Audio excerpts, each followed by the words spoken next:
चंदेरी नाम का एक छोटा सा गांव अपनी सुंदरता और शांति के लिए मशहूर था। लेकिन इस गांव में एक रहस्यमय और डरावना पहलू भी था। गांव में जैसे ही रात होती उस गांव में सन्नाटा छा जाता था। गांव के लोगों का मानना था कि गांव से थोड़ी दूरी पर एक पुरानी खंडर हवेली है। वहाँ एक पढ़ी लिखी चुड़ैल रहती है जो हर रात आती और किसी न किसी आदमी को उठा ले जाती। हर रात जैसे ही अंधेरा घिरता गांव में सन्नाटा छा जाता। लोग डर के मारे अपने घरों में दुबक जाते। चुड़ैल आती और किसी न किसी आदमी को उठा ले जाती।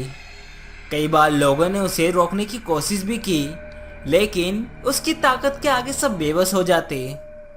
गांव वालों ने इस समस्या का हल निकालने के लिए एक अनोखा तरीका अपनाया। उन्होंने अपने घरों के बाहर बड़े बड़े अक्षरों में लिख दिया, ओ चुड़ैल कल आना। चुड़ैल जब भी यहाँ पड़ती तो उसे लगता कि उसे अगले दिन आना है और वह बिना किसी को नुकसान पहुंचाए लौट जाती। इस तरीके से गांव वाले हर दिन सुरक्षित रहते थे। गांव में धीरे धीरे शांति लौटने लगी थी कि अचानक एक नए भयानक संकट ने दस्तक दी। एक सिर कटा भूत गांव में आने लगा और लोगों के सिर काटने लगा। यह भूत न केवल दिखने में भयानक था, बल्कि इसकी गति भी तेज थी। वह इतनी तेजी से हमला करता कि किसी के समझने से पहले उसका सिर उसके धड़ से अलग हो जाता। गांव वाले इस नए भूत के आतंक से बहुत परेशान हो गए थे। वे समझ नहीं पा रहे थे कि अब क्या करें। गांव वाले हर रोज डर के साए में जी रहे थे कि सिर कटा भूत किस समय किस दिशा से आएगा, कोई नहीं जानता था। लोग अपने घरों से बाहर निकलने से डरने लगे थे।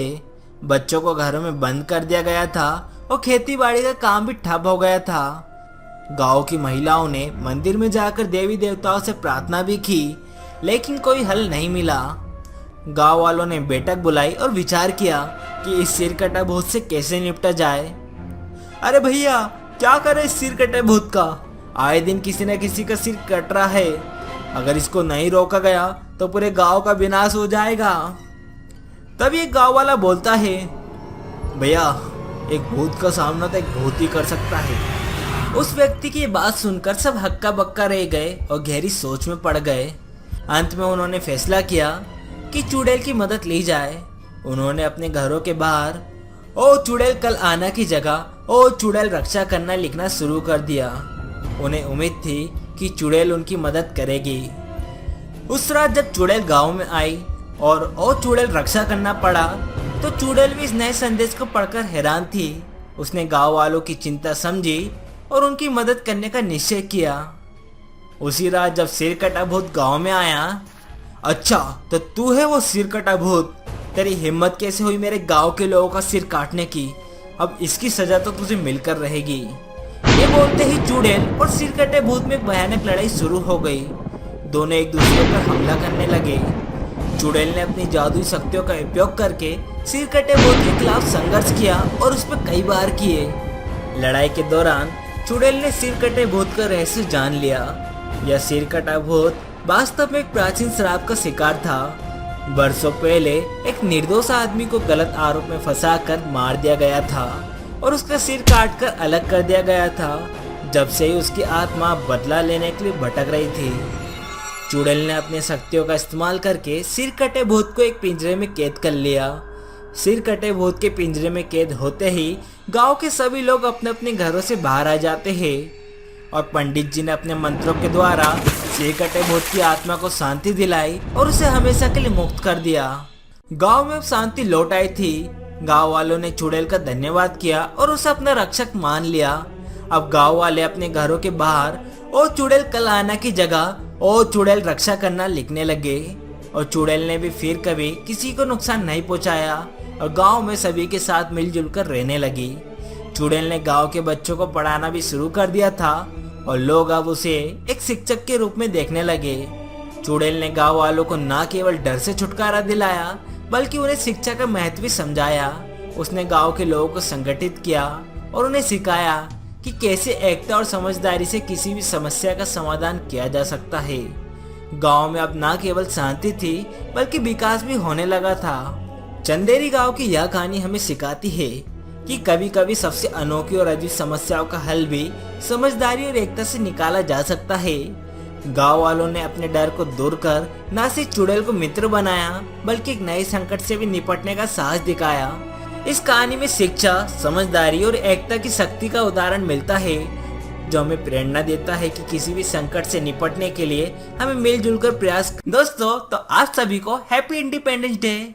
तो हम इंडिपेंडेंस डे पर आपके लिए लेकर आए हैं वीरू नाम के एक सोल्जर की बहादुरी की कहानी। इस कहानी में आप देखेंगे कि कैसे वीरू ने अपनी हिम्मत और बहादुरी की मदद से गांव में फैले चुड़ैल के डर को दूर करा और उसने चुड़ैल को कैसे भगाया वो आप खुद ही देख लो। एक समय की बात है, एक छोटा सा सुंदर गांव था जहां हर कोई खुशहाल और सुरक्षित रहता था। उसी गांव में एक बहादुर और वीर बच्चा रहता था। उसका नाम था वीरू। वीरू गांव के सभी लोगों की सुरक्षा के लिए हमेशा तैयार रहता था। वीरू का बचपन से ही सपना था कि वो बड़ा होकर एक सोल्जर बने और अपने गांव और अपने देश की रक्षा कर सके। वीरू एक सोल्जर बनने की तैयारी अपने बचपन से ही शुरू कर देता है। वो रोज सुबह 5 बजे उठकर दौड़ लगाने जाने लगा। वहाँ से आकर वो कड़ी मेहनत करता और दिन के 5-5 घंटे वो पढ़ने भी लगा। धीरे धीरे काफी साल बीत जाते हैं। वीरू अब बड़ा हो चुका होता है और उसके बचपन का सपना पूरा हो जाता है और वो एक इंडियन सोल्जर भी बन जाता है। लेकिन वीरू की पोस्टिंग पंजाब बॉर्डर पर होती है और इसी वजह से वीरू को अपना गांव छोड़कर 2 साल के लिए बॉर्डर पर जाना पड़ता है। देखते ही देखते 2 साल बीत जाते हैं। वीरू अपनी छुट्टियों में जब वो अपने घर वापस लौटता है तो वो देखकर हैरान हो जाता है, अरे अभी तो सिर्फ 6 ही बजे है, लेकिन गांव में तो काफी सन्नाटा हो गया और अभी तो अंधेरा भी नहीं हुआ। वीरू को यह बात काफी अटपटी लगती है, लेकिन फिर वीरू अपने घर के लिए चल देता है। वीरू घर पहुंचकर ये बात उसके पापा से पूछता है, पापा अपने गांव में तो रात तक चेल फेल रहती थी, लेकिन अभी तो अंधेरा भी नहीं हुआ और इतना सन्नाटा हो गया। फिर वीरू के पापा उसको बताते हैं, वीरू तेरे जाने के बाद गांव में अजीब अजीब सी घटनाएं होने लगी। गांव में वो पुरानी हवेली नहीं है क्या, जो काफी टाइम से बंद पड़ी थी? कई लोगों ने उसके अंदर से अजीब अजीब आवाजें सुनी हैं और कुछ गांव वालों ने तो उसके अंदर एक चुड़ैल भी देखी है।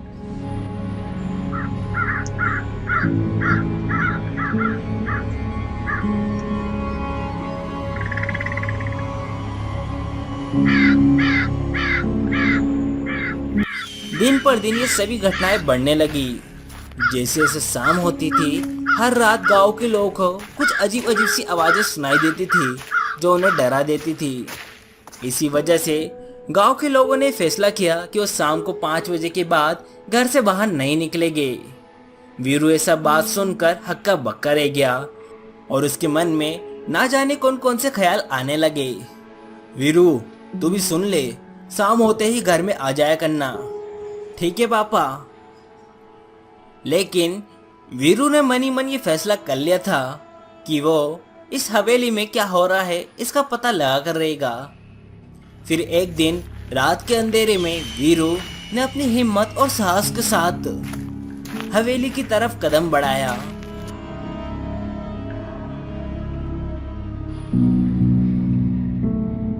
जब वीरू हवेली में पहुंचा तो उसने देखा कि हवेली में कुछ लोग हैं जो बॉम्ब बना रहे हैं।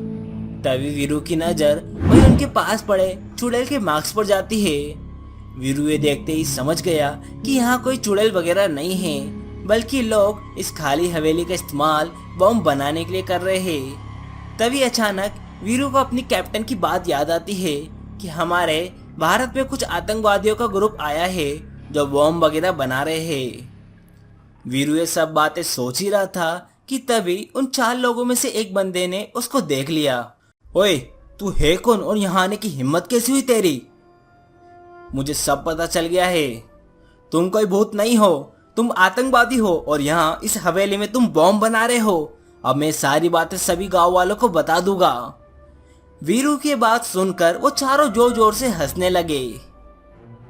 बताएगा तो तू जब हम तेरे को यहाँ से जाने देंगे। और तभी उन चारों में से एक शख्स वीरू को चाकू मार देता है और ठीक उसी समय वीरू की डेथ हो जाती है। अब हम इसकी लाश का क्या करें? करना क्या है, इसकी लाश हवेली के बाहर पटक देते हैं। इसको देखने के बाद फिर कभी कोई इस हवेली में आने की हिम्मत नहीं करेगा। फिर वो चारों मिलकर वीरू की लाश हवेली के बाहर पटक देते हैं। फिर अगले ही दिन जैसे ही सुबह होती है, लोगों का घर से बाहर निकलना शुरू हो जाता है। तभी एक दूध वाला उस हवेली के बाहर से जा ही रहा होता है कि उसकी नजर वीरू की लाश पर पड़ती है और कुछ ही देर में देखते देखते पूरा गांव वहां आ जाता है। अरे भैया, ये तो वीरू है। मैं कल तक तो सब ठीक था, आज इसको क्या हुआ? लगता है ये सब उस चुड़ैल ने ही किया है जो इस हवेली में रहती है।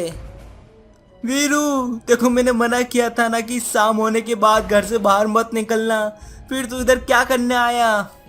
वहीं दूसरी तरफ वीरू अब एक भूत बन जाता है और अपने घर वाले और गांव वालों को इस हाल में देख और परेशान हो जाता है। और अब वो ये सोच लेता है कि वो इसका बदला जरूर लेगा। रात होते ही वीरू का भूत उस हवेली में वापस जाता है और चारों लोग बड़े आराम से बम बनाते बनाते वीरू की बात कर रहे होते हैं। अब हम हमारा काम और भी आसानी से कर सकते हैं। वीरू को मारने के बाद गांव वाले और डरे हुए हैं। अब तो इस हवेली के आसपास कोई परिंदा भी पर नहीं मार सकता। तभी वीरू का भूत बोलता है, बहुत डरा लिया तुम लोगों ने मेरे गांव वालों को, अब मैं तुमको छोड़ूंगा नहीं। और ये बोलते ही वीरू का भूत उनमें से दो लोगों का गला पकड़ लेता है। अभूत, अभूत, ओ भाई तुम कौन हो और हमने तुम्हारा क्या बिगाड़ा है? अच्छा, इतनी जल्दी तुम मुझे भूल भी गए? मैं वीरू का भूत हूँ जिसको तुमने कल रात ही मारा था। और ये सुनने के बाद वो दोनों उस समय बेहोश हो जाते हैं। फिर बाकी के दोनों लोगों को पकड़कर वीरू का भूत गांव वालों के सामने ले जाता है। गांव वाले वीरू का भूत देखकर डर जाते हैं।